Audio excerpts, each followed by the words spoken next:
কেন্দ্ৰীয় বাজেটক লৈ প্ৰতিক্ৰিয়া অসমৰ দুই সাংসদৰ এবাৰ বাজেটে বহুকেইটা দিশ এৰাই চলা বুলি মন্তব্য কৰিছে সাংসদ প্ৰদ্যুৎ বৰদলৈ তেওঁ লগতে কয় নিবনুৱা সমস্যা সমাধানৰ বাবে নতুন নতুন কৰ্মসংস্থাপনৰ সৃষ্টিত কোনো সঠিক উল্লেখ নাই ইফালে মোদী চৰকাৰৰ বাজেটে পুঁজিপতিসকলকহে গুৰুত্ব দিয়া বুলি প্ৰতিক্ৰিয়া প্ৰকাশ কৰিছে সাংসদ ৰকিবুল হুছেইনে এইবাৰৰ যিখন বাজেট সামগ্ৰিকভাৱে দেখাত ঠিকই আছে কিন্তু আমাৰ কিছুমান দিশ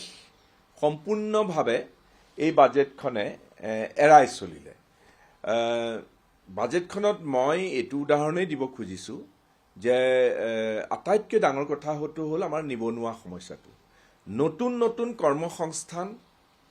ক'ত কেনেকৈ সৃষ্টি হ'ব এই বিষয়ে বাজেটখনে একো উল্লেখ নকৰিলে কৈছে উপৰি কৈছে কিছুমান কথা খুব বেছিকৈ টেক্স বঢ়োৱা নাই কেইটামান সা সামগ্ৰী হয়তো দাম বাঢ়িব আৰু কিছুমান বস্তুত তেওঁলোকে দৰৱ জাতি যিবিলাক আছে কাৰণ দৰৱ জাতিৰ দাম খুব হুকে বাঢ়িছিলে গতিকে বিশেষকৈ আমাৰ যিবিলাক টান বেমাৰ হয় বেমাৰৰ ঔষধ আদি এইবিলাকৰ দাম কমিব বুলি কৈছে বাকী যিবিলাক দিশ আছে সেই দিশবিলাক সামগ্ৰিকভাৱে বাজেটখনে দাঙি ধৰিছে কিন্তু আমাৰ বহুতো কিছুমান প্ৰশ্ন সেই প্ৰশ্নবিলাকৰ উত্তৰ আমি বাজেটত নাপালোঁ আমি ভাবিছিলোঁ যে ইয়াত অসমৰ দুখীয়া লোকৰ কাৰণে অন্তত ডেকা ল'ৰাবিলাকৰ কাৰণে অন্তত কৃষকসকলৰ কাৰণে আৰু সামগ্ৰিকভাৱে অসমৰ ৰাইজৰ বাবে কিবা এটা ভাল বাতৰি আমি পাম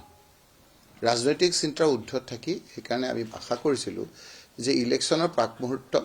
যিহেতু কেন্দ্ৰটো বিজেপি চৰকাৰ ৰাজ্যটো বিজেপি চৰকাৰ তেওঁলোকে অসমৰ ৰাইজক এটা ভাল বাৰ্তা দিব